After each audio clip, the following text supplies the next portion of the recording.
1000 ফলজ গাছ ও 9টির অধিক মৎস্য ঘের কেটে ফেলার অভিযোগ তুলে চট্টগ্রাম লোহাগাড়ায় চুন্তি জাঙ্গালিয়া বড় ডেপা ঘোনা এলাকায় মানববন্ধন ও সমাবেশ করেছে ভুক্তভোগীরা। আগামী 72 ঘন্টার মধ্যে এই 3 কর্মকর্তাদের অপসারণের দাবি জানান ভুক্তভোগীরা। উক্ত মানববন্ধনে বক্তারা বলেন, বন বিভাগের জায়গায় একটি খুপড়ি ঘর ও টয়লেট নির্মাণ করতেও বন বিভাগের অসাধু কর্মকর্তাদের টাকা দিয়ে ম্যানেজ করতে হয়, অন্যথায় কাজে প্রতিবন্ধকতা সৃষ্টি করে মামলা দিয়ে দেয়। তাই আগামী 72 ঘন্টার মধ্যে চট্টগ্রাম দক্ষিণ বন কর্মকর্তা মোহাম্মদ দেলাওয়ার হোসেন, চুন্তি বন রেঞ্জ কর্মকর্তা মোস্তাফিজুর রহমান ও সাতগড় বনবিট কর্মকর্তা মোহাম্মদ রফিকুল ইসলামের বিরুদ্ধে বিধি অনুযায়ী ব্যবস্থা না নিলে কঠোর আন্দোলন গড়ে তোলা হবে বলে জানান বক্তারা।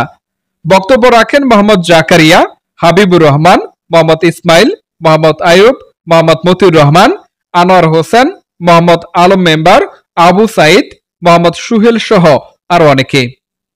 ভুক্তভোগী মোহাম্মদ ইসমাইল বলেন, আমার বড় ভাই সাজেদা এগ্রো ফিশের মালিক।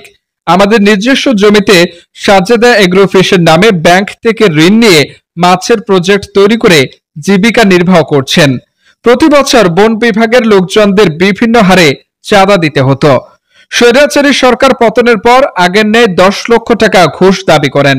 চাঁদা টাকা দিতে অস্বীকার করলে ক্ষুব্ধ হয়ে গত 23 সেপ্টেম্বর বহিরাগত লোকজন নিয়ে বন কর্মকর্তা এসিএফ দেলোয়ারের নেতৃত্বে লোকজন নিয়ে 9টি মৎস্য ঘেরের পাড় ও 1000 ফলজ চারা কেটে দেন।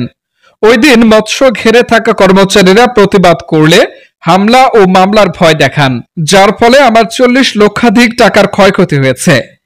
এদিকে অভিযুক্ত বন কর্মকর্তাদের মুঠোফোনে কল দেওয়ার পর রিসিভ না করায় তাদের বক্তব্য নেওয়া সম্ভব হয়নি।